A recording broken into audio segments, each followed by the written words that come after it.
ओम शांति।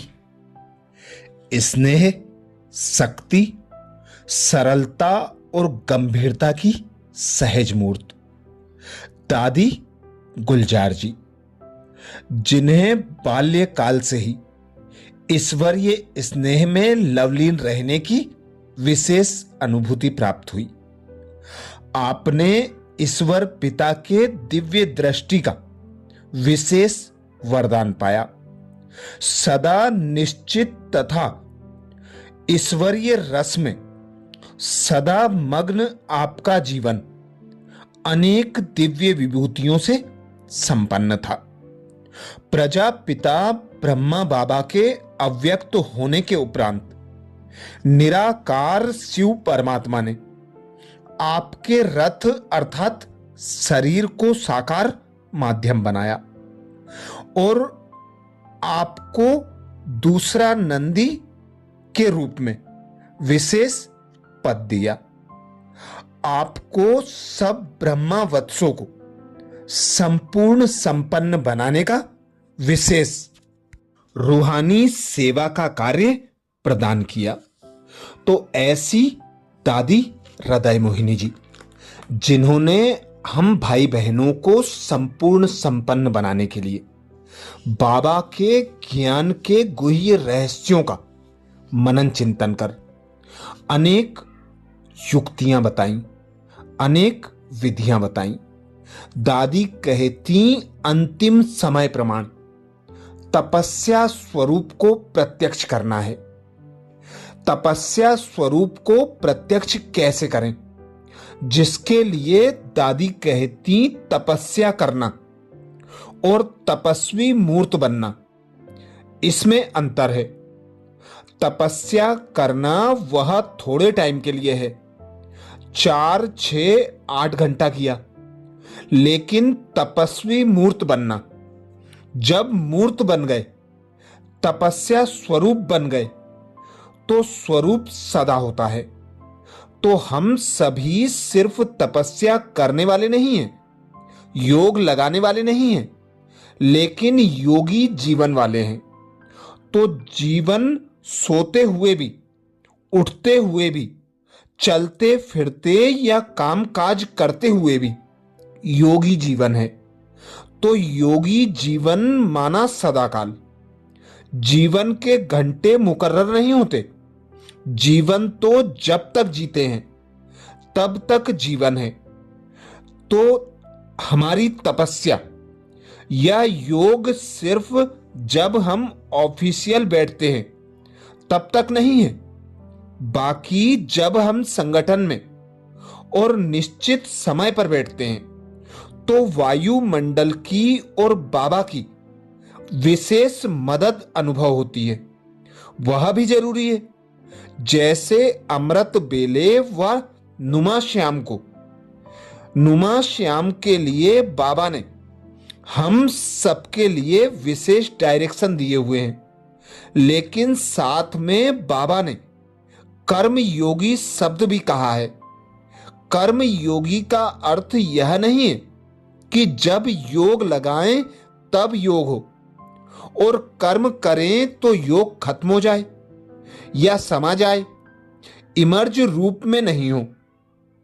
कर्म योगी माना योग और कर्म दोनों ही कंबाइंड साथ साथ में हो।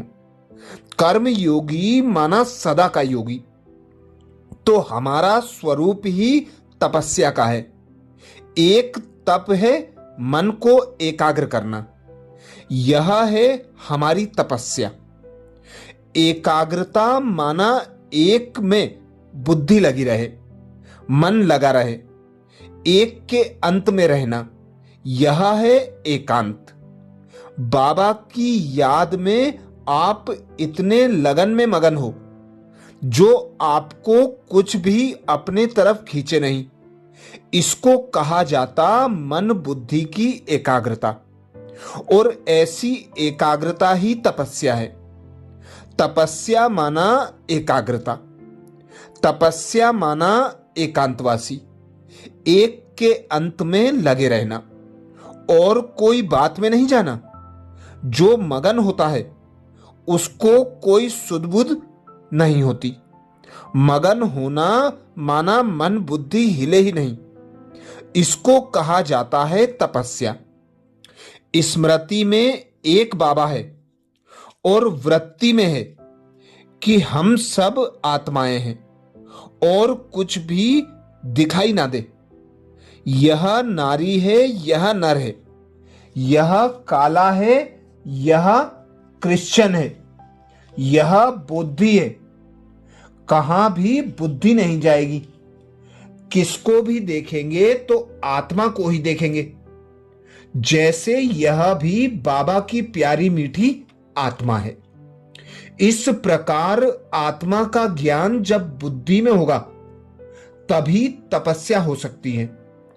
अगर आत्मा का ज्ञान याद नहीं तो परमात्मा तो याद आ ही नहीं सकता, क्योंकि आत्मा का ही बाप परमात्मा है। और कोई बातों में अगर हम जाते हैं, शरीर के भान में रहते हैं, तो शरीर का पिता शिव बाबा है ही नहीं। फिर कनेक्शन कैसे होगा? तो आपस में बातचीत करते हुए, संपर्क में आते हुए, चाहे पत्नी हो, चाहे बहन हो, कोई भी हो, लेकिन आत्मा रूप में देखें तो हमारी वृत्ति चंचल हो नहीं सकती। यही तपस्या है। तपस्या माना वृत्ति हमारी आत्मा और परमात्मा के तरफ। यह है हमारी तपस्या या योग। तो हमारी योगी जीवन तब होगी जब हम आत्मा आत्मा को देखें। अशरीरी माना शरीर की कोई भी कर्मेंद्रिय बाबा की याद को नीचे नहीं खींचे। इसको कहते हैं अशरीरी अवस्था। यानी हमारी वृत्ति जो है, मन का संकल्प जो है, वह और तरफ ना हो, बस आत्मा और शिव बाबा। आत्मा को देख रहा हूं और परमात्मा से मिलन मना रहा हूं। काम काज तो आत्मा से ही होगा ना। कनेक्शन में तो आत्माओं के ही आना पड़ता है ना। इसलिए बाबा हमेशा जब भी याद की बात बोलते हैं तो यही कहते हैं, अपने को आत्मा समझ, मुझ बाप को याद करो। तो हमारा फाउंडेशन है आत्म अभिमानी स्थिति। बाबा ने हमको स्वराज्य अधिकारी बना दिया है। अगर स्वराज्य नहीं तो विश्व का राज्य नहीं। तो स्वराज्य यानी स्व आत्मा का इन कर्मेंद्रियों के ऊपर राज्य, तभी प्रजा पर राज्य आप कर सकेंगे। तो इससे देखो, जो आपकी विशेषता सूक्ष्म स्थूल कर्मेंद्रियां हैं वह आपके वश में है वश में। वश में नहीं तो फिर तपस्या क्या कर सकेंगे? जिसका स्व पर अधिकार नहीं है उसका विश्व पर राज्य कैसे होगा? बाबा कहते हैं, मैंने यह दर्पण आपको दे दिया है। अपने आप को देखो, कम से कम कर्मेंद्रियों को जीत लो, विश्व को छोड़ो, अपने को तो कंट्रोल में लाओ। तपस्या स्वरूप प्रत्यक्ष तब होगा जब आपका अपनी कर्मेंद्रियों के ऊपर कंट्रोल होगा, और कंट्रोल तब होगा जब हम आत्मा स्वरूप में होंगे। पहले मालिक मालिक पने में तो ठहरो।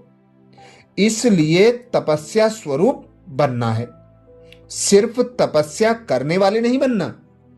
तपस्या माना सदा आत्म स्वरूप में स्थित हो।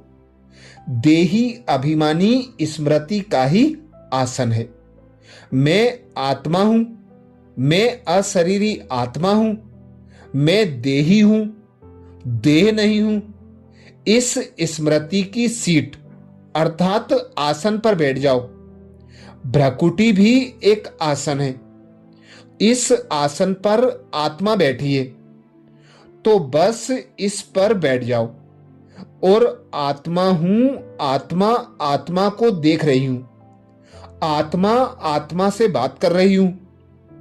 यह पाठ बिल्कुल पक्का हो, यही तपस्या है। अगर यह तपस्या आपने नहीं की तो कुछ नहीं किया। तो तपस्या स्वरूप बनो, यानी आपके चलने से, आपकी दृष्टि से वह फीलिंग आए, महसूसता आए कि यह आत्मा रूप में देखता है, यह आत्मा रूप की बातें कर रहा है, यह आत्मवृत्ति में रहता है। दूसरों को भी शुभ शुद्ध भावना कामना का अनुभव हो। आत्मिक दृष्टि में बहुत ताकत होती है। तब तो सबको यह इच्छा रहती कि बाबा हमें पर्सनल दृष्टि दे, दादी हमें दृष्टि दे।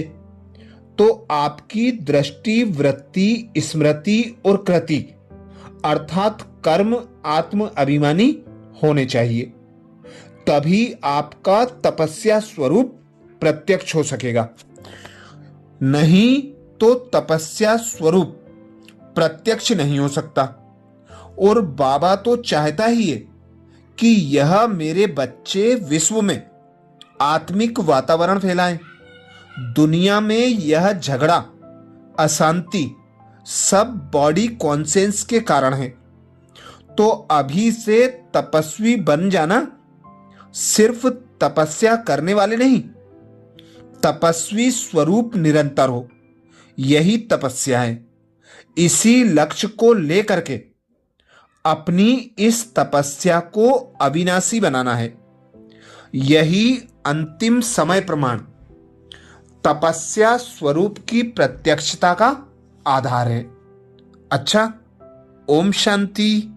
ये थे दादी के विशेष महावाक्य तपस्या स्वरूप की प्रत्यक्षता के लिए, जो दादी ने 7 जुलाई 2002 को हम बच्चों के लिए सुनाए थे। ऐसे ही और दादियों के विशेष महावाक्य सुनने के लिए बाबा के चैनल को सब्सक्राइब करें और ज्यादा से ज्यादा पीके भाई बहनों तक दादी जी की शिक्षाएं शेयर जरूर करें। ओम शांति।